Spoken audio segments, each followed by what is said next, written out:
السلام علیکم ناظرین، ڈاکٹر دانش ریئل فوکس کے ساتھ حاضر ہیں۔ خواجہ آصف کا جو کردار ہے، نون لیگ کے بڑے نامی گرامی لیڈر ہیں، ان پر بڑا سنگین الزامات ہے۔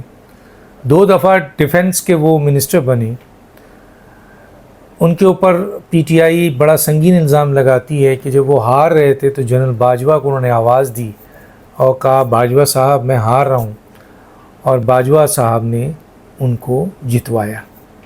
یہ خبر تو بہت زیادہ آ گئی، اور ابھی جو ان کا مقابلہ تھا آپ کے پی ٹی آئی کی خاتون لیڈر سے،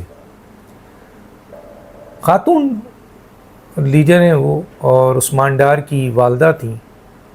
کہا یہ جاتا ہے، کیونکہ جب ہم بیٹھے ہوئے تھے، جب الیکشنز کے رزلٹس آ رہے تھے، تو خواجہ آصف صاحب پوری طریقے سے آپ کے ہار رہے تھے عثمان ڈار کی والدہ سے۔ کئی ایسے رزلٹ صبح 4 بجے کے بعد تبدیل ہوئے، اس میں میاں نواز شریف صاحب کا بھی رزلٹ ہے۔ آج یہ انگلی اٹھتی ہے اور لوگ یہ بیان دیتے ہیں اور آتے ہیں کہ نواز شریف صاحب دونوں جگہوں سے ہار چکے تھے۔ ایک سے تو ہار گئے وہ آپ کے مانسیرا والی سیٹ سے، لیکن جو دوسری لاہور کی سیٹ تھی یاسمین راشد، اس سے بھی تقریباً 20-25 ہزار کی لیڈ سے وہ ہار رہے تھے، اور پھر ایک دم 4 بجے کے بعد رزلٹ تبدیل ہو گیا۔ بہرحال پاکستان میں رزلٹ تبدیل ہونا کوئی بڑی بات نہیں ہے۔ 2018 میں پی ٹی آئی کو جو مہربانی ملی وہ 2024 میں پیپلز پارٹی اور پی ایم ایل این اور ایم کیو ایم کو مل گئی۔ لیکن میں آج جو بات کرنے جا رہا ہوں، میرا آج کے پروگرام کا مطلب صرف اور صرف جو وضاحت ہے وہ میں دینا چاہتا ہوں۔ اب اس کے حقائق کیا ہیں یہ تو اللہ جانتا ہے، کیونکہ خواجہ آصف اکثر ایسی باتیں کرتے ہیں جو بعد میں ثابت ہوتی ہیں کہ وہ غلط ہیں، جھوٹ ہیں، لغو ہیں۔ تو کچھ ایسے لیڈرز ہیں، کچھ لیڈر کیا بہت بڑے بڑے لیڈرز ہیں جو اکثر گفتگو کرتے ہیں، حوالہ دیتے ہیں، ماضی کا حوالہ دیتے ہیں، لیکن پھر پتہ چلتا ہے کہ وہ پورا جھوٹ کا پلندہ تھا۔ کس اسٹیٹمنٹ کو میں اس وقت یہاں کوٹ کرنا چاہتا ہوں وہ میں بتانا چاہتا ہوں، اور جو ان کے جو دوسرے ذرائع کا اسٹیٹمنٹ ہے وہ بھی کوٹ کروں گا۔ دیکھیے، آپ کو اچھی طرح پتہ ہوگا کہ پچھلے دنوں خواجہ آصف نے ایک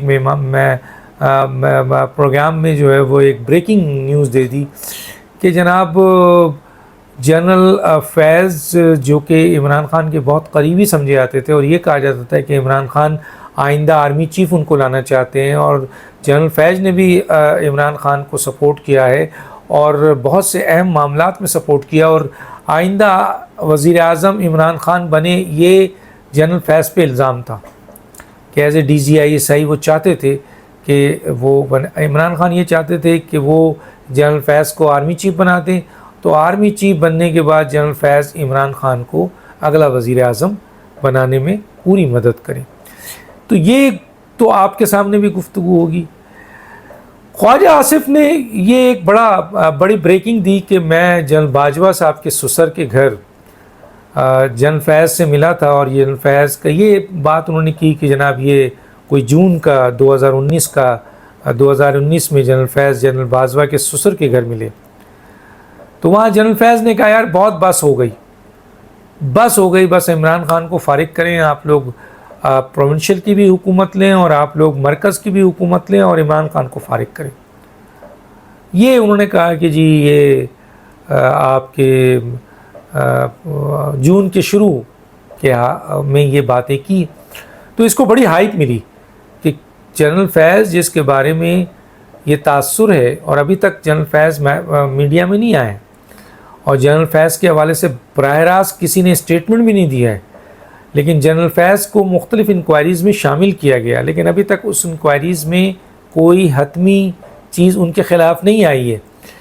لیکن یہ تاثر بالکل ڈیولپ ہو چکا تھا کہ جنرل فیض آرمی چیف بننا چاہ رہے تھے، وہ عمران خان کو سپورٹ کر رہے تھے، اور عمران خان دوسرا ٹرم لینا چاہ رہے تھے، وہ جنرل فیض کو سپورٹ کر رہے تھے۔ لیکن خواجہ آصف کے اس اسٹیٹمنٹ پہ جو ہے وہ کوشچن مارک ہے، کیونکہ جنرل باجوہ تک تو یہ بات ثابت ہو گئی کہ جنرل باجوہ نے عمران خان کی حکومت کو گرانے میں اہم کردار ادا کیا، لیکن جنرل فیض کے حوالے سے یہاں کہیں بات نہیں تھی۔ یہ پہلا اسٹیٹمنٹ تھا خواجہ آصف کا کہ میں جنرل باجوہ کہ سسر کے گھر جنرل فیض سے ملا، اور جنرل فیض اس وقت DGISI تھے، اور انہوں نے مجھ سے کہا کہ آپ جو ہیں اب ہٹائیں اس کو اور عمران خان کو چلتی کریں اور حکومت بدلیں، بہت ہو گئی۔ اب یہ تو ہو گئی ان کی گفتگو اور یہ بات آ گئی۔ اب ظاہر ہے کہ جنرل فیض جب تک میڈیا میں آ کے اس کی تصدیق اور تردید نہیں کریں تو یہ چیز اپنی جگہ رہے گی، لیکن ان کے ایک بہت ہی قریبی ساتھی رشتہ دار سے کے ذرائع کے ذریعے جو مجھ تک خبر آئی ہے میں اس کو آپ سے شیئر کر رہا ہوں، بلکہ پڑھ دیتا ہوں کہ اس میں کیا لکھا ہے۔ خواجہ آصف نون لیگ کے مسٹر گوبل ہیں جو ہٹلر کے پروپیگنڈا منسٹر ہوا کرتا تھا۔ جنرل فیض نے 21 جون کو چارج سنبھالا ایز اے DGISI، جبکہ خواجہ صاحب نے جون کے شروع کا ذکر کیا۔ خواجہ آصف صاحب نے جو ذکر کیا جون کے شروع کا، اس وقت وہ DGISI تھے ہی نہیں۔ DGISI وہ 21 جون کو بنی اس اسٹیٹمنٹ کے مطابق۔ فیملی ذرائع کے مطابق نہ کوئی ایسی ملاقات ہوئی، نہ ہی جنرل فیض کبھی باجوہ صاحب کے سسر کے گھر گئے۔ ٹوٹل ڈینائی کر دیا ان کی فیملی ذرائع نے۔ خواجہ صاحب کو 3 سال بعد ہی یہ اطلاع دینے کی کیا ضرورت پیش آئی؟ ان کا یہ کہنا ہے کہ اب جب کہ جہاز ڈوبنے لگا ہے تو ایسے بیانات دے کے سب اپنا اپنا دامن بچانا چاہتے ہیں۔ یہ لوگ عنقریب حاضر سروس افسران پر بھی ایسے ہی الزامات لگائیں گے۔ ایک سوال اور بھی ہے کہ جنرل فیض جنرل باجوہ کے سسر کے گھر گئے، یہ تو سمجھ میں آتا ہے، لیکن خواجہ آصف جنرل باجوہ کے سسر کے گھر کیوں گئے؟ اس کی جسٹیفیکیشن کوئی دے گا؟ کون دے گا؟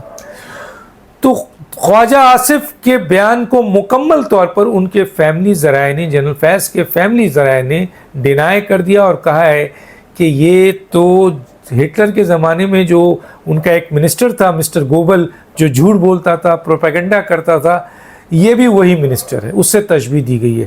اور اس بات کی ٹوٹل انہوں نے کہا کہ جی جنرل فیض کبھی جنرل باجوہ کے سسر کے گھر گئے نہیں، تو جب گھر گئی نہیں تو پھر ملاقات کیسے ہوئی خواجہ آصف سے؟